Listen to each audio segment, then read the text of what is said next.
Hello Bots and Bits fans, today we are taking a very good look at WeiJiang's Alcee, knockoff, oversized, Generations Arcee.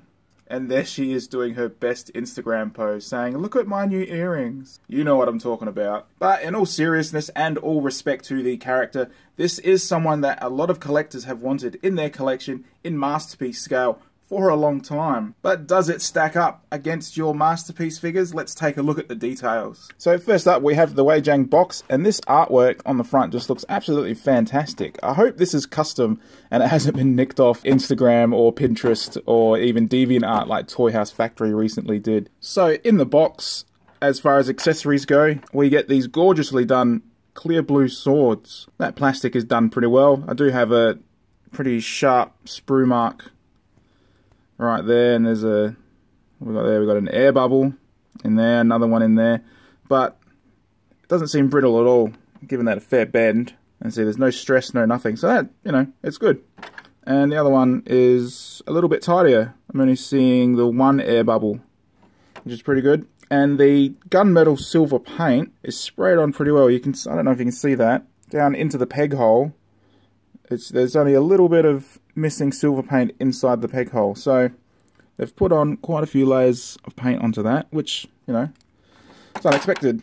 We also have her pink toy style gun, which is pretty hollow, a little bit of plastic flash on there, but the paint's neat enough. You see, there isn't really any overspray going anywhere, so if that's your thing, then it looks good. And she also holds it really, really well. That is a really firm connection. See, that gun's not coming out. We also get, and my favourite, is the movie style pistol. Now this has some of the flaws of that one. It's just a little bit hollow, but maybe they're peg holes. I haven't really looked into it entirely just yet, but I like the sculpt work. The plastic seems really neat. There's no real flash marks or anything. The silver, I probably would have liked the gunmetal silver on there. I think that would have been a much more subtle, better colour to do, but, you know, what are you going to do? And just like with the toy pistol, she holds it really, really firmly. There she is holding both of her guns. I don't usually display my figures holding their guns, but seeing as this did feature in the movie, I think I'll leave her with it. And there is Arcee with both of her swords, and they just look awesome. Never really into IDW or the Generation figures at all, but that looks really cool. And I nearly forgot, they do plug firmly into her Diecast Thighs. Oops. Both sides. So to start off, we'll look at the paint, and right from the top, you can see that the lipstick is done quite poorly. It gives her a very weird look to her. And what it is, it's not actually painted on her lips, it's like a red wash put in between her lips. So it's more like her tongue, really. And they've given her face a very soft pink paint to it, which doesn't look very good. It's not great around the eyes. It doesn't cover the whole nose. On TFW2005, a lot of people are stripping the paint from the face because the original didn't really have that darker or deeper coloured pink. And with mixed results, I've noticed just to be careful if you're stripping it, just to be careful of the silver, because that will come off. And speaking of the silver on the ear bits are done pretty well. A little bit of pink overspray there, but apart from that, reasonable. Some of the white on different parts could have done with an extra coat. You see, like on the forearm here, it looks like you got pink coming through it, and the same with on the actual car. Got a bit of pink coming through this white. Maybe that was the effect they were going for. I don't have the original, so I can't really compare. I'm pretty sure the colour scheme and the colour placement is very different to the original from photos that I've seen. But just something to note. It's only very minor. But then you look at the white on her chest area here, well, you know, her upper abs, and that is really well done. That is really solid and bright. And the same with the blue underneath it. That is 100% in the lines, and that blue looks perfect. No scratches, no chips, no colour coming through. Well done. Same with this gunmetal here. The thing with spraying metal paint on is it has a tendency to be powdery if it's cheap, and you get little clumps and little bits of build-up, you know what I'm saying? But that is just done really, really smoothly. Look at that. That gunmetal is done really well. And the paint, the red paint they've put on it, isn't too bright or too shiny and isn't distracting or altering of any of this. That all looks really good. That's well done. But unfortunately, big chunky sprue mark right in the side there, and I'm getting the dark pink paint chipping just there. I've only transformed it once, already got chipping there. Maybe I did it moving there. Maybe I did it manipulating this leg. It doesn't really touch. Who knows? Further down, we have the Diecast Thighs, and the white paint done on the Diecast Thighs is really good, especially around this area with all the detail. It has a tendency to pull and just sort of like muck things up a bit, but that is still really sharp. I got one little mark, tiniest little black spot there. But on the back, where all the wheels are and the screws, you'd expect a bit of chipping from when they put the screwdrivers in, but nah. That is just all perfect. The little side bits here are plastic that are painted, and you can see that they're not painted all the way, but that doesn't matter, it's just a peg hole. Plastic shins with a little bit of reflective blue paint, which isn't too bad, and then on the ankles we have that great gunmetal that they've used underneath this little ankle piece, but not on top, and that's a little bit disappointing. I would have preferred it the other way around, honestly. Even if this does show in car mode, I still would have preferred it. And then the painted feet, which, you know, could have done with another coat, but... And then we have the back panel for car mode, which has the same white with pink showing through as the other parts of it, so it remains consistent, but a much darker white bonnet vent there. The clear plastic on the windshield is perfect. There's no marks, there's no glue, there's no anything. That is just really clear. And then the pink on the back here for the racing stripes looks really good as well. It's not fuzzy, you can see, very crisp line all the way across, and even on the edges when you fold it down. Oh, nearly forgot. And the let's just take that apart.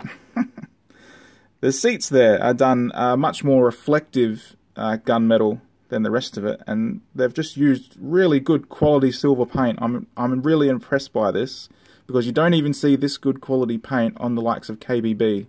Now you can attach all this to her in robot mode if that's the look you're going for. Just unpeg them and pull them apart, and this white bit, just fold the butt flap up, and you've got a section just in there, right? And you're going to put this tab in there. This is much easier to do from vehicle mode. Actually, let's just fold this forward a bit, and then plug that in like so, and we'll just put it all back together. Fair warning though, this is difficult to pull back out again if you change your mind. And then tab this bit over the top and tab in the front of the bonnet. So there you have it, the original backpack. It all tabs in really well, it all holds together really well. So it's just whether you like that look or not, or whether you just don't have anywhere to store these extra bits. So when it comes to articulation, this is exactly the same as Generations. The head is on a ball peg. There's nothing really impeding the head whatsoever. It can up, down, all the way around. But for some reason, this peg in the back of the neck, no matter how much I push this in, it really just does not want to go in. See, it just wants to spring back out again. Ah well. Arms are also on a ball joint, but because of the shape up here of the shoulder, it's limited to how high it will go. So that's as high as you can go, but you can twist it out and expose it, and then rotate the upper bicep on this mushroom peg, which is really stiff. And it's the same on the other side. I've got a little bit of flash up there. We do have a soft ratchet here for the elbow. This side on mine, however, has no clicks, but the joint itself is still stiff, so not such a big deal. This side, however, does have the correct clicks. There's no swivel at the hips or the torso. When it comes to the hips, now these birthing hips have always been a bit of an eyesore, even on the Generations version of Arcee. And you've got a joint here and you've got a joint here, so it will extend for transformation. But it makes this whole thing just look really, really awful. Now, Snaku on TFW2005 has come up with a fix that makes her look much more streamlined and much better, really. So I'll put up a couple of pictures that he's posted on the message boards, and also a link to the page that he posted them on. So there'll be a picture here and here. So back to the hips, we do have forward quite a ways, back, see, you go back to there, but then any further and it breaks the abdomen up. So we have a upper knee swivel, right, and we have a really awesome knee bend. There's no swivel in the ankle, there's no rocking, there's no nothing there. It's just forward and back, but back all the way for transformation. So it's a little bit limiting, but you can still pull off some nice poses if you can get it to balance. I gotta hold that, but you know, you get the idea. And despite the limitations and these feet being really small and my surface being a little bit unstable, she still is quite stable on her feet. And also you'll notice that a lot of the joints, well, all of the joints, not a single one of them is floppy. Those arms, they're not going anywhere. Some of the legs, every joint is just so strong, and even the transformation hinges are also just as strong. And on that note, let's get her transformed. So to start off, grab the abdomen area and bring that up, and then you can grab the wheel section. Where's that? So this hinge here, and grab here and pull it over the top like that, and then lift the whole section up. Tilt the head back like so, and fold the abdomen around, tabbing it in, or not tabbing it in, but just placing it under there. And there are tabs in there? No, that's just all sitting there for now. Bring these shoulder sections here up, and then just push the arms in together, rotating the forearms outwards so both thumbs meet in the middle. And then we're going to rock these hips out, so grab it like that. And this is actually a ratchet joint, so a couple of clicks out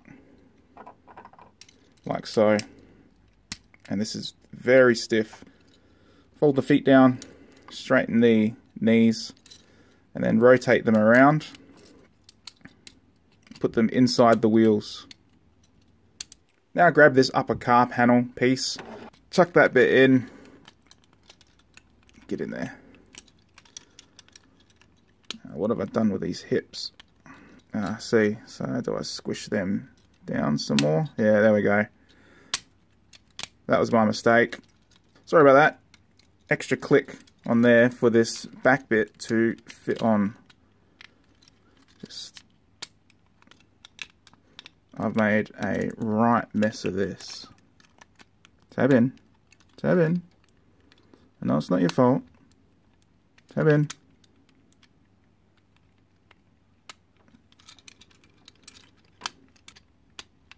No, doesn't want to stay.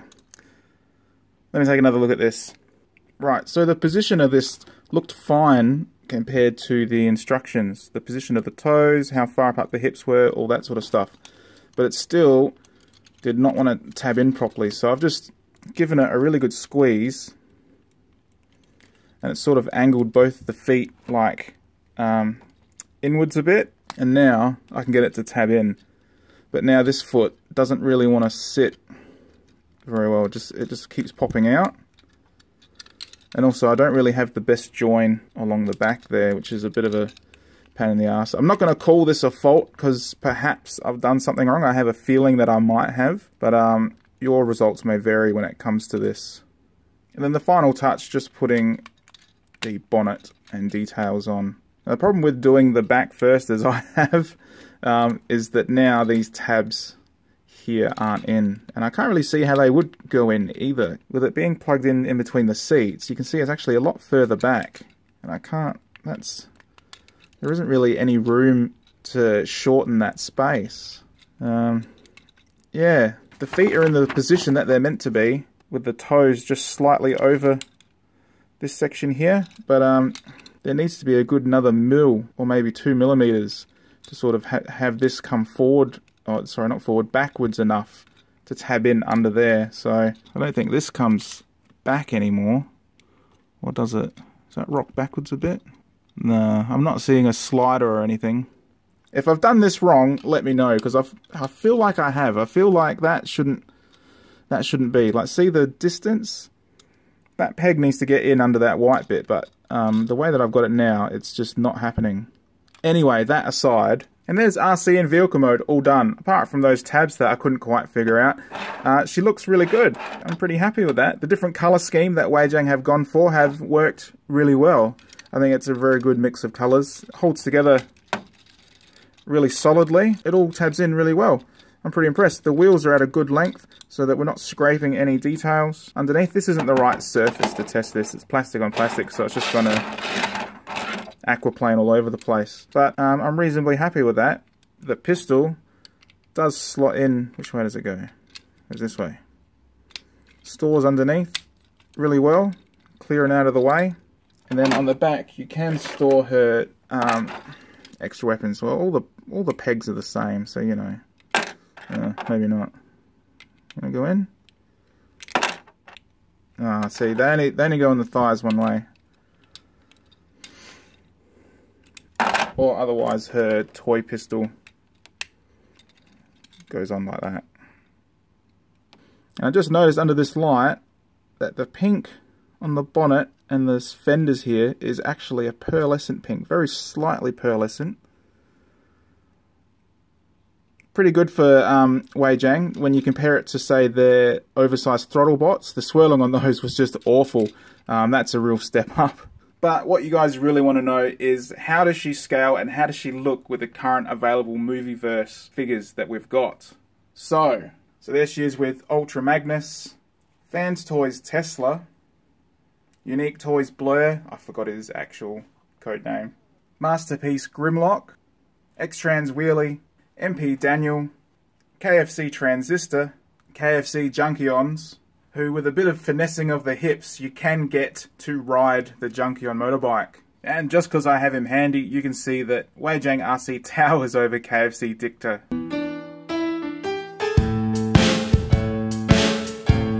And there they all are together, and doesn't that look just fantastic? I've been waiting for a masterpiece scaled Arcee for a very long time. And while the WeiJiang one isn't my definitive masterpiece scale quality that I want, she is a perfect stand-in until the Toy World or Fans Toys versions come along, and then I can pick which one I want from there. Much like Machine Boy's oversized Power Glide. A lot of people are using this until they get an actual masterpiece quality Power Glide. So, final thoughts, and the question is she worth it and should you buy it? Well, at the time of making this video, Arcee goes for around the $40 Australian mark. And while, yes, I will say it's worth that money, and I would definitely pay that easy, I think WeiJiang really missed an opportunity to release an oversized and improved Arcee, which would make more sense to a lot more customers. Simple things like wrist swivel, maybe a ball socket on the ankles to give it a bit more flexibility and make posing a bit easier. Obviously a really tight one, but still one all the same. Hip improvements like what Snaku did on TFW2005, that made a phenomenal difference to how she looks overall. I think those few things would have made this a much more instant buy for a lot of people. Does that make sense? And also, like, the pink paint on the face, it's not needed. Get rid of that and just do proper lipstick, or just do some other detailing in the face. It does look good, it's not what I like face-wise. The rest of it I am impressed with. The build quality, wow, this is just fantastic. They've done a fantastic job with the build quality, and they've improved their pearlescent pigment as well. I'm glad to see that. That is leaps and bounds over their Toy World Throttlebot series. They were already thinking about improvements. They removed this whole backpack piece just to give it a bit more better aesthetics. So they were thinking about it, but they just sort of stopped with this, when they could have made a few more changes, maybe just a little bit more time, and it would have been something that was pretty good to really good and awesome. So this sample was provided to me by show.z store on Aliexpress and Facebook. Their links are there and there, I hope. Head over there and show them some love and see what they have to offer. They have some pretty good prices on a lot of things. At the time of filming this, Arcee is $40.60 Australian cents, which is pretty good. If you head over to the Bots and Bits Facebook, I will have a gallery uploaded in no time at all, showing off some of the things you can and can't do with this. As always, if you've enjoyed this review, like and subscribe. Remember to check out our Facebook page for daily updates and news. If you have any comments, questions, love or corrections, please leave them below. And as always, thank you for watching.